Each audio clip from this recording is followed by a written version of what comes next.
Hi everyone, thank you for sending us all your questions over Instagram and Facebook. I grabbed Mo here for a few minutes and I will try to get as many questions answered. First one, what is the most common issue that you see when a business approaches you for help? I suppose it depends on who it's coming from. If it's a very early stage startup, you would have like the usual issues of kind of, I have an idea, but I don't actually know how to execute it. So that would be a pretty common one from, the smaller startups. Then for established brands and things like that, it's very varied because somebody could be in business for 20 years and, things have changed so dramatically now with retail especially and all of that. So they might have a specific thing that they need to deal with. So that is kind of a slightly different side of it. But I guess the most common issues would definitely be, how to make their idea into a reality. Or if they have an idea for a product, how do they commercialize that and how do they build a business around it? Okay. That would be the most common, I guess. Yeah, makes sense. Okay, we all know that you're a full consultancy business. Can you tell us what are the different services you provide? Okay, so we have a whole range of services actually. So,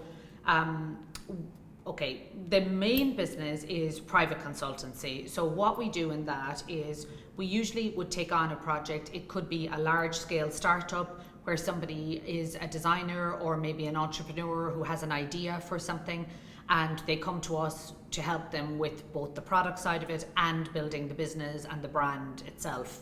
So they would be the kind of big scale projects that we would work on most of the time as private consultancy.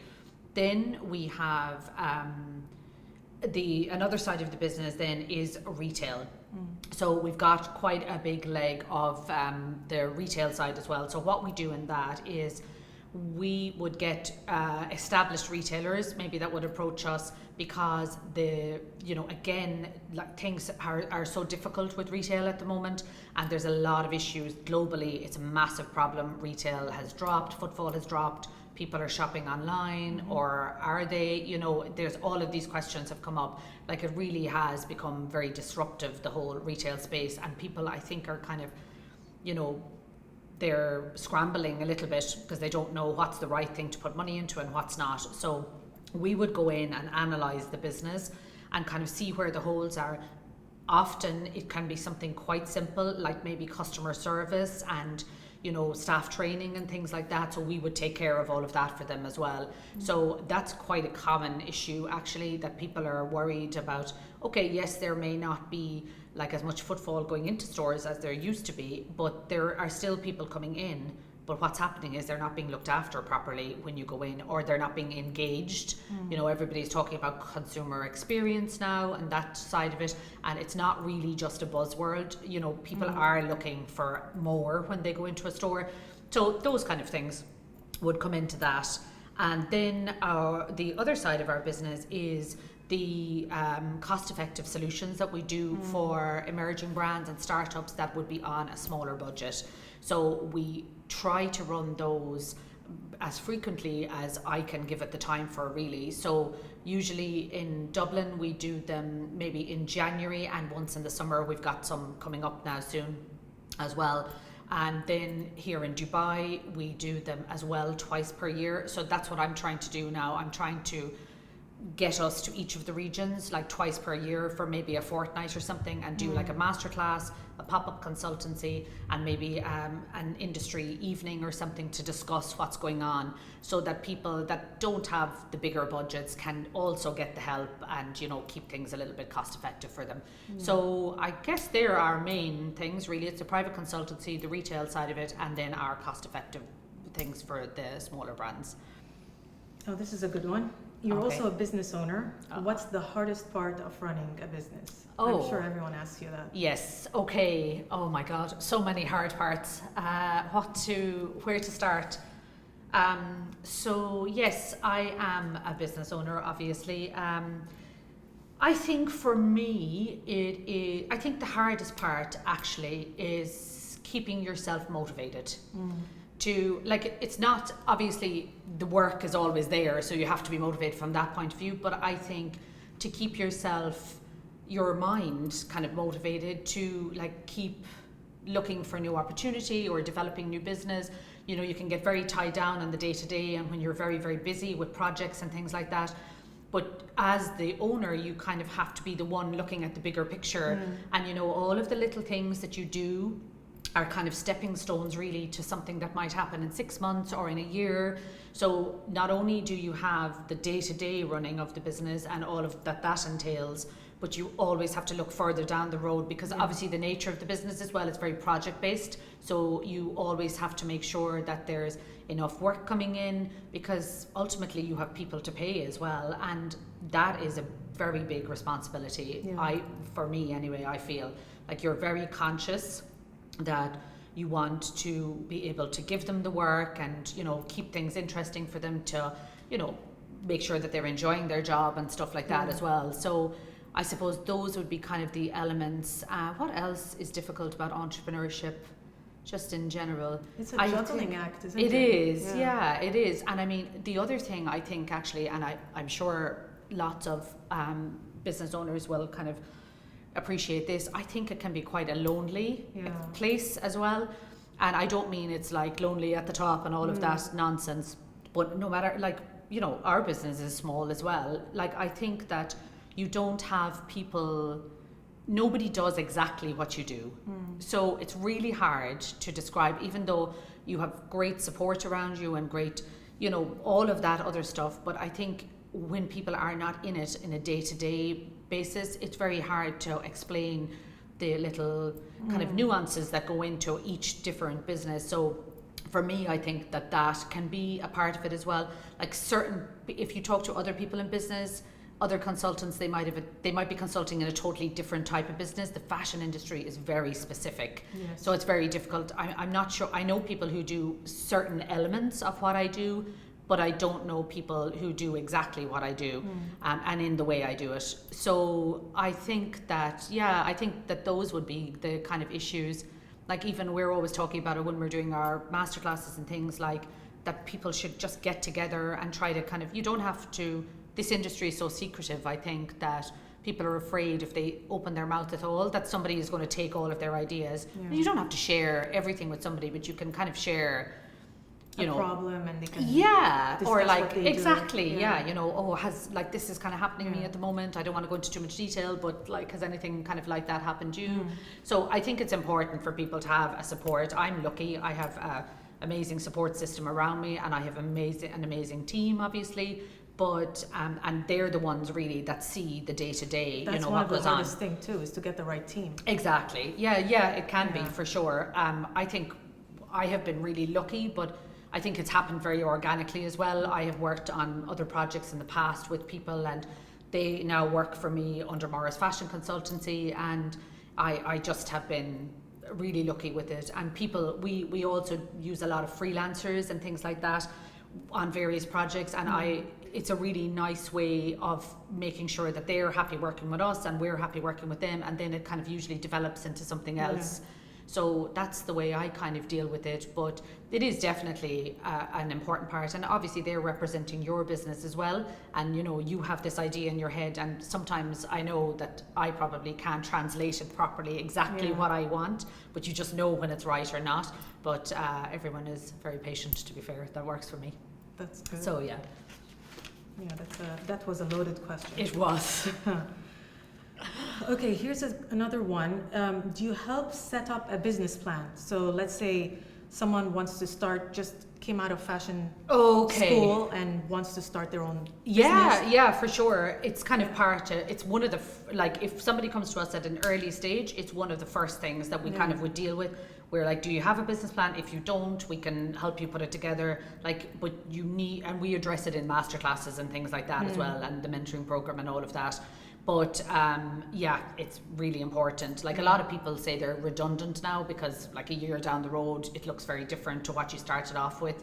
But I do think it's vital to have things down in black and white, because it kind of holds you accountable a bit as well. You know, I still do it myself with this business. Like, every couple of months, I sit down and I'm like, oh, am I where I said we were going to be by this stage? So even if it's just a piece of paper and a pen or whatever, and you're kind of looking at the figures and you're looking at what's going on, think it's It's so important. So important. And like then you can nip things in the bud if there's anything that's not working. Whereas if you wait till the end of the year to review everything, it's too late to fix it. So for me, I think business plans are really important, and it is something that we do focus on. We focus on the development very heavily because it's just vital. Because what I've noticed is most fashion schools, when a student goes into a fashion school, they just learn how to pattern make and sew and create a line, but they don't learn anything about the business part. So then they come out, they have no clue how much money to put into this or that. Massive void. And that's a global thing that actually happens everywhere. So and actually that was really where the masterclasses came from in the first place. We were getting all of these emails, you know, like from students and people that were just after graduating, or kind of entrepreneurs who maybe just had a creative kind of side, and they were just like, you know, where can you go to learn the stuff? And you can't really. Like there are a few colleges now, in fairness, that are starting to bring in the business elements, but nothing prepares you for starting a business. Like I started my first business straight out of design college, and I did not know what I was doing because I didn't have anyone to ask or any training, so you're just winging it. So that's what a lot of people end up doing, but unfortunately if you are winging it for 10 years, it's a lot of money and a lot of funding. Money goes, so exactly, you're better off maybe focusing for 12 months, developing it right, putting in whatever type of budget you can, and getting it right from the beginning, or at least as right as you possibly can. It's basically the foundation of any business. Totally. If you get it right, then whatever you build on top of it. Exactly. It's not, I don't know, like when I'm explaining it to people that aren't in the industry, I always say it's like building a house. Without a foundation, it will just fall. It will. And like it really is as simple as that, and as complex as that, you know, on the other side of it. So you just have to be able to kind of see that as well, and see the value in it. I think that would be, that's it, to see the value. Because it really is hugely valuable. You know, after my first business, where I didn't put in those things, I was just like ready to rock, and I was enthusiastic and whatever. I mean, I learned that the hard way, which is why every business I've had since, I've been like, let's put the development in, and they have worked. So, you know, the proof is in the pudding, kind of really. So I can't actually remember what the actual question was now, because I went off on a different tangent. If you help people with business plans. Oh yeah. Which is basically the foundation so of the that's business. fine. Okay, let's see this one. You provide your service to emerging brands. Do you get clients needing advice on taking their brand globally? Yes. Okay. So with the particularly, well, both sides of it really, the smaller startups as well, we do, generally what we do is, no matter what kind of a client is coming to us, we basically are trying to prepare them for a global expansion at some point. If they are a large scale startup or like expanding or something like that, then that's private consultancy, that's fine. We can get them there quite quickly. If it's a smaller client, we're starting to put the steps in place. So if you're developing a business properly, those steps are going in naturally anyway. From the very beginning. Exactly, from the very beginning. So it doesn't matter whether you're small or large or whatever. We have, that's really one of the focuses that we do across the board, because we get a lot of brands then that are established as well, that might be, I don't know, from somewhere in Europe or Turkey or whatever, and they might want to come to this market here, and they might kind of say, okay, I think the Middle East is a good market for us, and vice versa. Local brands that, you know, we're trying to kind of get them set, that eventually in maybe their year 3 plan or year 4, that they are maybe starting to think a little bit more globally, because there's a big disjoint though in that as well. I think from what I see every day is also there's misconception everywhere. So there's a lot of European brands that think coming here to this market, to Dubai, to the GCC in general, you know, to the Middle East in general, they kind of feel that it's just a very lucrative market, and that yes, we definitely should be there, but it's far more complex than that. And the same vice versa. You know, product has to work for the local consumer first and foremost. So we get brands all the time coming to us asking us to help them to kind of break the Middle East, or whatever way it's put, and you have to be really careful about like firstly, we only have capacity for a certain amount of projects that we can take on. So we kind of can't take every project that comes our way, but the product has to be right, and the business has to be ready for that expansion. They have to have the budget, they have to have the team, they have to have like the structure put in to be able to handle that, because even if you were successful with your first kind of launch in another market or something like that, very quickly it goes downhill if you don't have, you know, everything set up around it. So when people kind of come to us and we nearly not bring them back to the start, but we're kind of like trying to get into the nitty gritty of where the business is at now, it's really because we need to see, are you ready? So it's one thing that the product has to be right, but they also have to be really informed about the market, the consumer that they are going to. Like we saw it with all of the big brands here, maybe 5 or 6 years ago, when they were trying to do some modest fashion pieces within their collections. High-end brands, like really well known, no issues with brand awareness, no issues with marketing budgets and things like that, and they got it so wrong. So, and there was, you know, nobody bought into that because it's almost like tokenism in a way.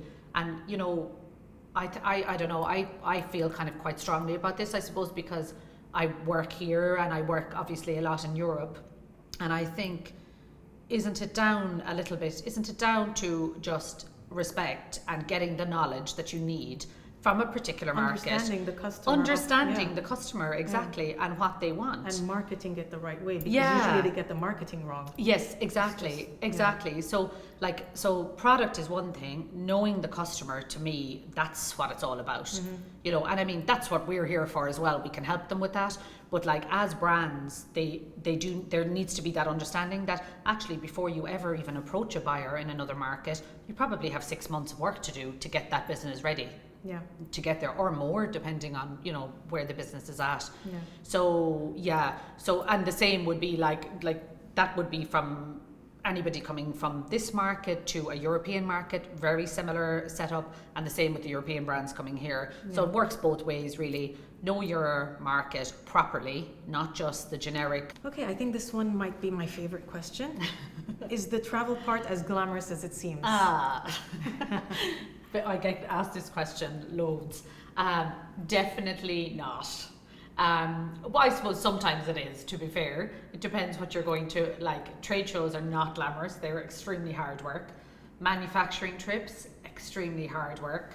Okay. Hotels all the time, not as lovely as it seems, but there obviously are lovely things as well. You do get to go to beautiful cities, and you do get to see lots of different countries and stuff like that. Every time I'm somewhere new, I'm always like, oh, I want to take like a day or two to kind of see the place. It never happens really. But I do try to take like a couple of hours or something like that, and like get a taxi or whatever to drive us around and see what, you know, if it's somewhere new that we haven't been. So I guess that part of it is lovely.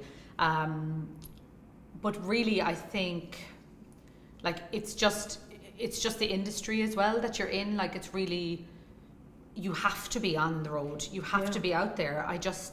To me, I feel that like I don't know, I just wouldn't feel comfortable saying that I was able to consult on something if I wasn't there in it, working in the projects, seeing the manufacturing kind of side of it, being at the shows, being at the fashion weeks and stuff like that. You have to be involved in it, I think, to be able to consult properly. Because I think theory, it only gets you so far, especially in fashion. You have to know what is happening internationally. So, you know, yes, sometimes it would be lovely to stay home or stay in the office on a particular week if you were tired or something.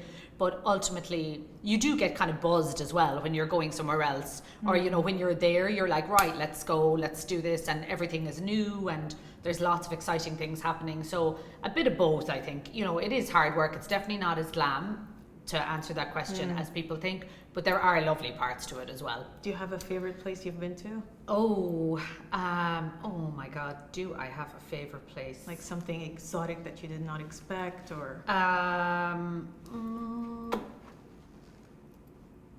not sure. My favorite place, I think, to visit is Morocco.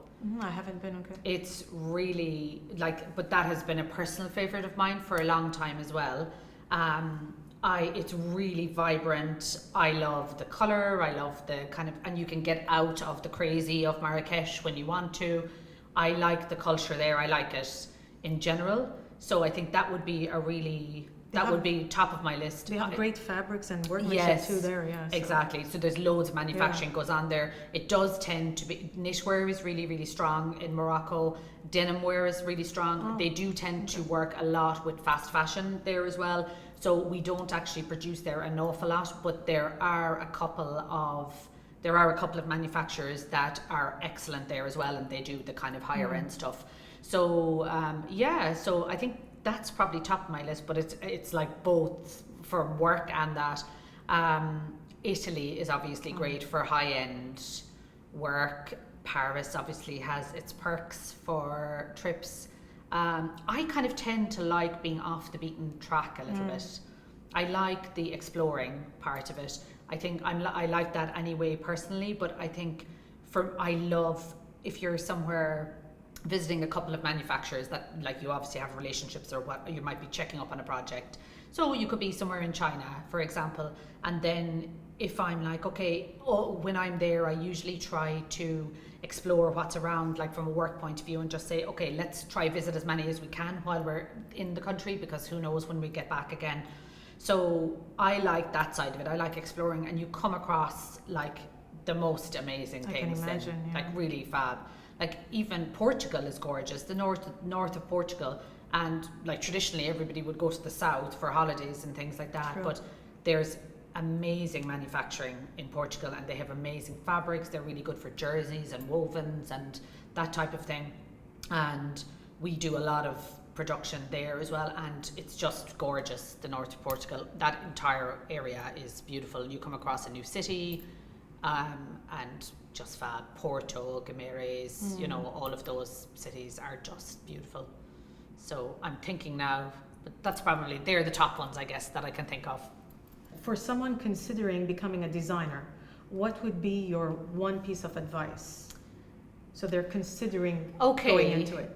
So if somebody is considering becoming a designer, so this is probably from somebody who maybe has not even started college yet or something like that.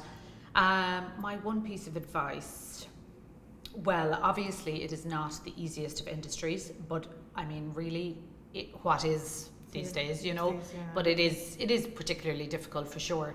I think my piece of advice would be that there are so many other jobs in the fashion industry than just being a designer. True.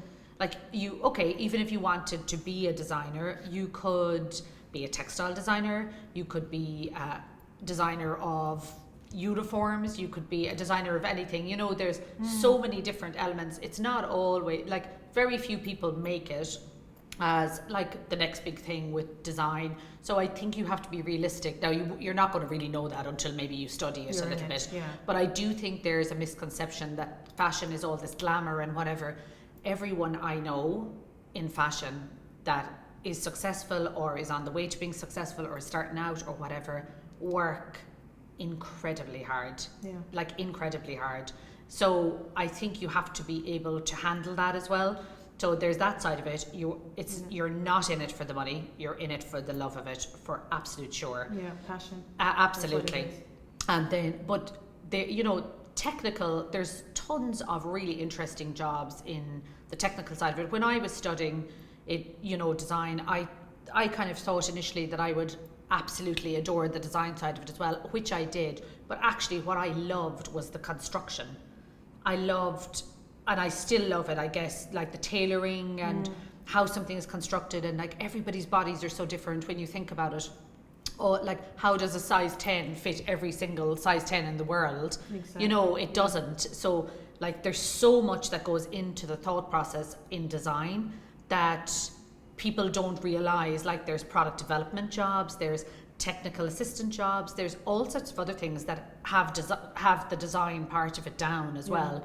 So I think that was, in a long-winded way, that would be my advice, is that if you're not the strongest at sketching or designing or whatever it is, that's not all there is. You don't have to be a designer or a stylist or a blogger to succeed in this business. There are and like So many other options and so many other fantastic, and actually more often than not more employable options as well. True. So I think like keep yourself open, and then whatever you feel your strength is as you're training maybe, or as you're getting experience, follow what you love, because ultimately that's what it's all about, you know.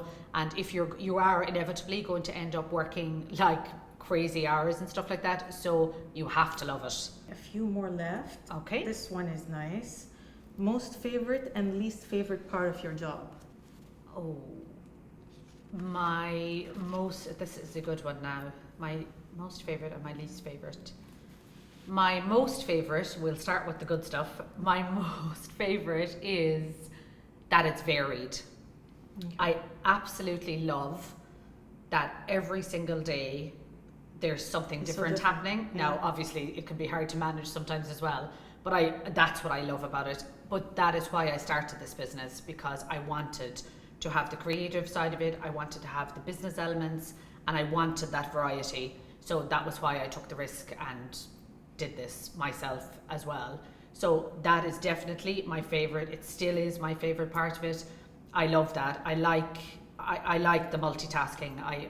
It's kind of comes the same as the other, I guess. No, and it kind of comes naturally enough to me. I like that. It keeps it really interesting. If I was doing the same thing day in, day out, and which I have in jobs in the past, my mind is just bored. So I really love that's my absolute favorite. And I don't know, I suppose I feel we've just been really lucky. We just have had really lovely clients and really interesting projects. Now I suppose we are quite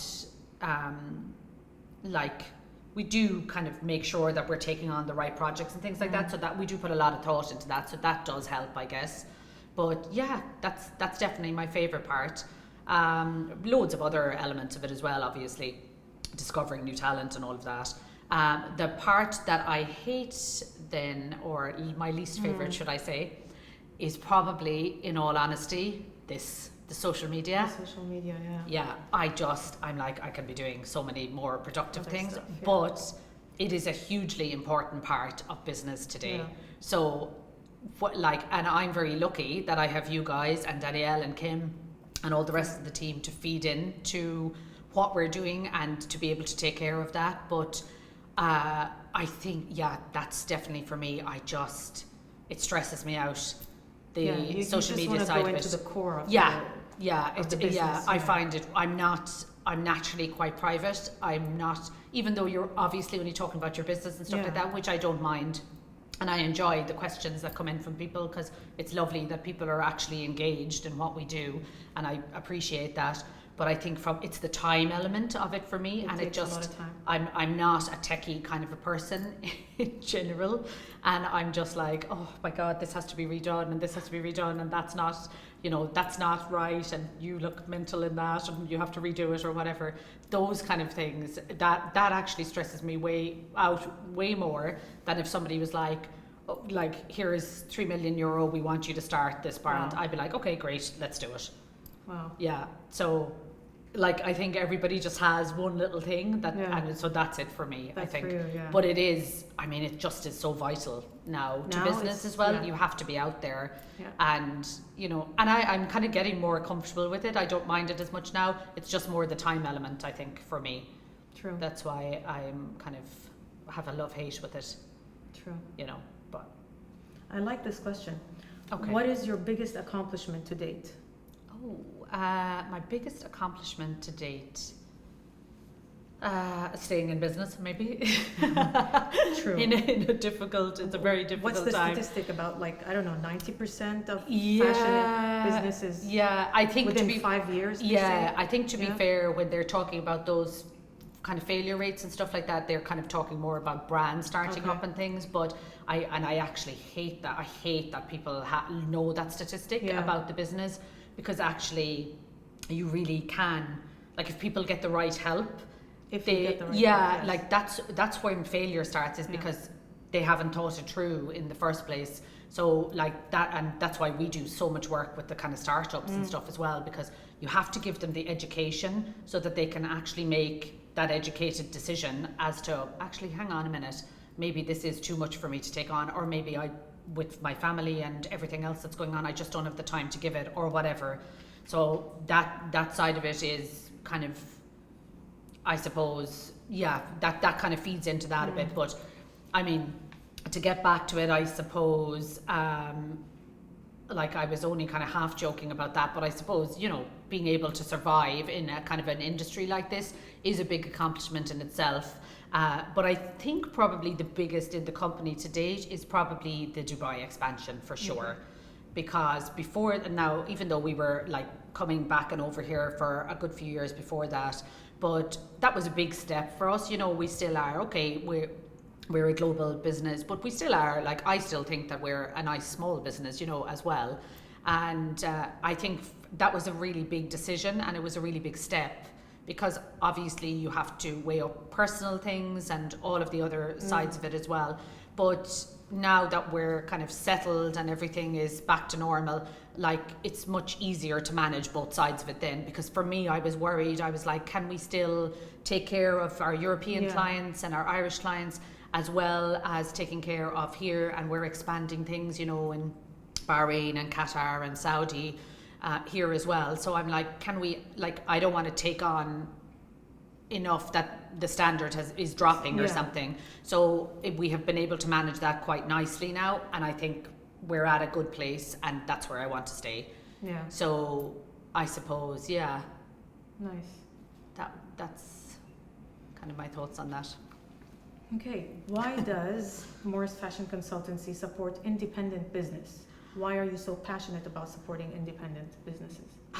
Okay, very good question as well. I think this comes from my background and probably the way I was brought up as well.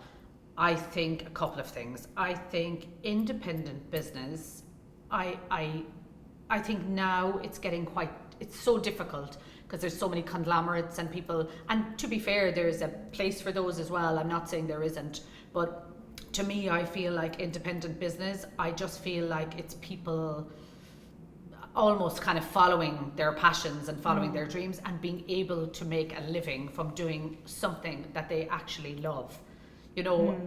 We were brought up with that kind of mentality in my house. I really think it's important to support small businesses, local businesses.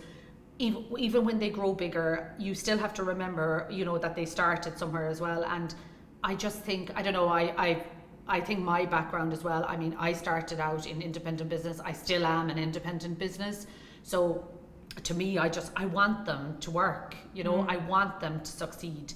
I see the potential in the products. I see the potential in the various people. Like, sometimes maybe the product isn't where it should be, and then the person, I just know with the right help that they can get it right, the full package. You see the missing piece. Yeah, exactly. Exactly, you can see that missing link, and I don't know, I think it's just ingrained in me. I just absolutely love it. And I think people should be given a chance.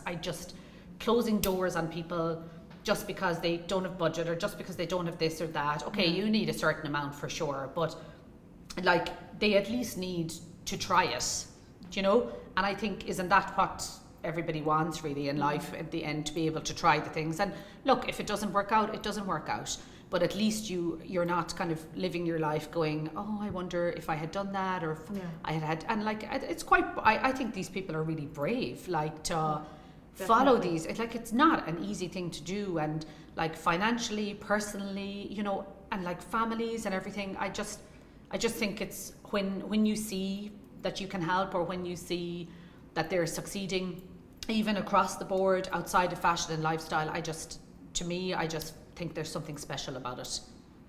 And I think it's, I think communities kind of thrive as well. I think it's like, to me, it's just about something bigger,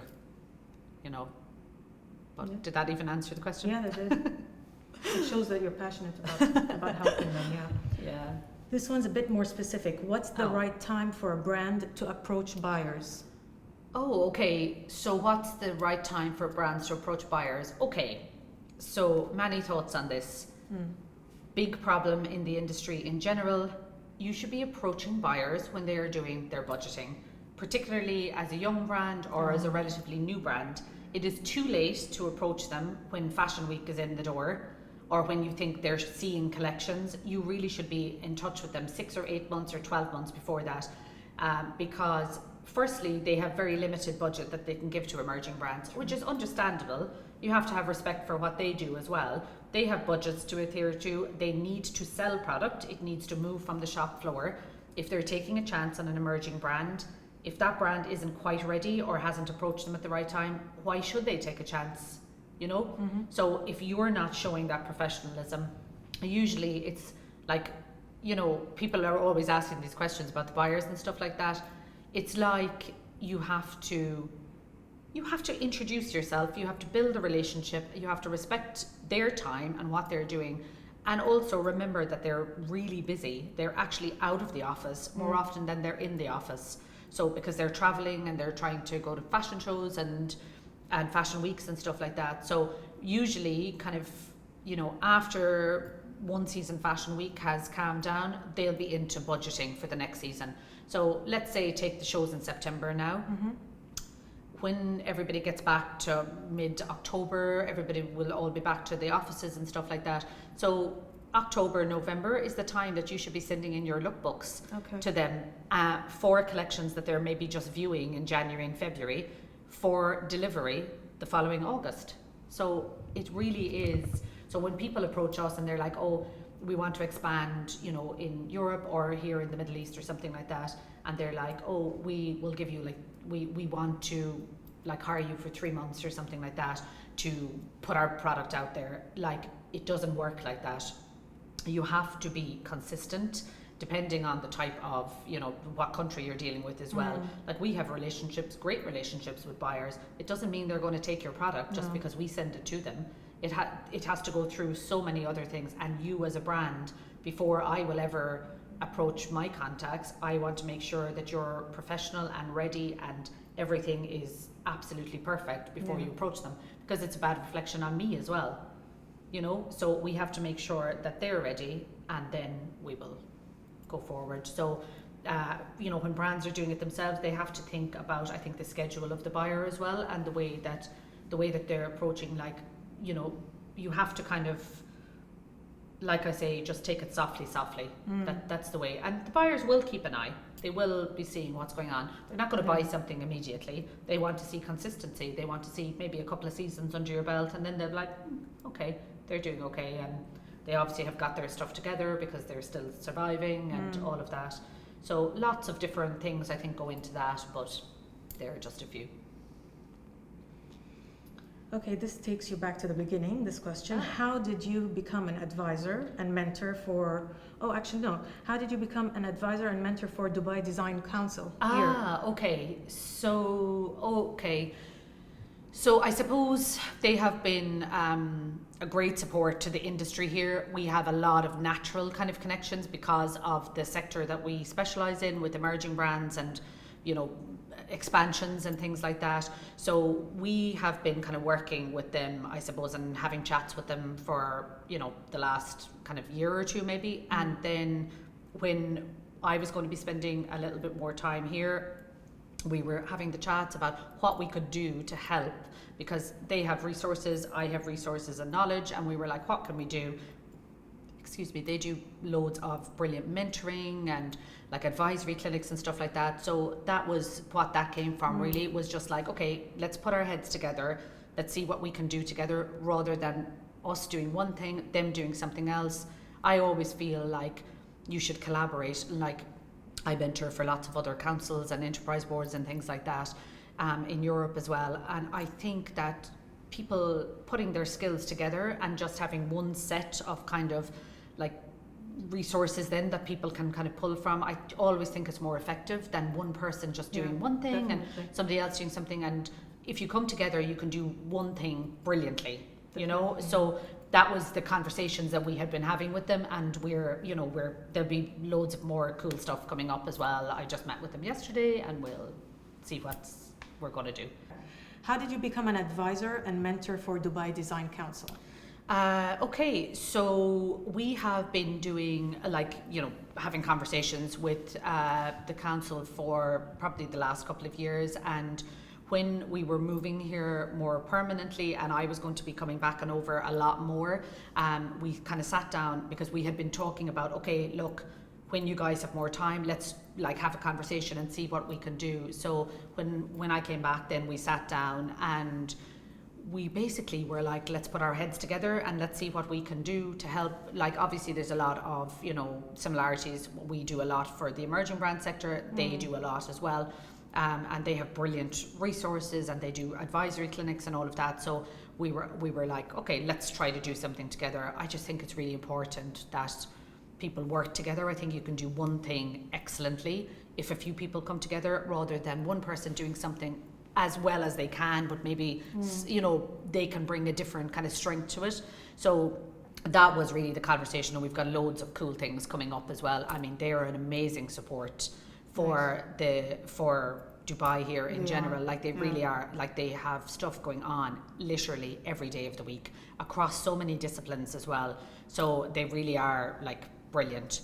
So so looking forward to more cool things with them. So, since you're based now in Dubai, okay, what are the main challenges GCC designers face, in your opinion? What do the challenges they face? Okay, so look, a lot of the challenges that the designers here face are the same as they are everywhere else in the world, like funding and getting the right support and knowing where to put your money and all of that stuff. But I think specifically to the region, there are a couple of things. One is that the emerging brand sector is actually relatively new, so it's definitely growing, but I think the issue around that is that more people need to know about these brands for a start and support them, because traditionally it has been, especially for accessible luxury and luxury brands here, traditionally it's the strongest brands are the global, the big global brands that have massive brand awareness. But that has changed quite significantly in the last couple of years, to be honest. It's one of the reasons that we're here, because there's so much demand for emerging brands and accessible luxury and stuff like that. Consumer habits are changing, so I think that's something that is I actually think it's a positive now. It is a positive, for emerging brands, but it's something that they definitely need to address. And the other thing I think is getting their product ready for other markets. Outside. So even if they're a modest fashion brand or whatever it is, these days emerging brands get that so right. You can translate that anywhere in the world. It's brilliant to see. So, just because a brand is a modest fashion brand does not mean that they can't have global expansion. It's, quite the opposite actually, because you're really targeting and you're niche, and it's a really good thing to be these days. The same with brands coming from Europe here and stuff like that, like we spoke about before. What else would be kind of specific to actually finding manufacturers and sourcing, big problem here as well. Obviously tons of production, tons of tailors, tons of fabric, but trying to get wholesale prices and I think trying to get quality control right. And do you have your own atelier or do you do global manufacturing?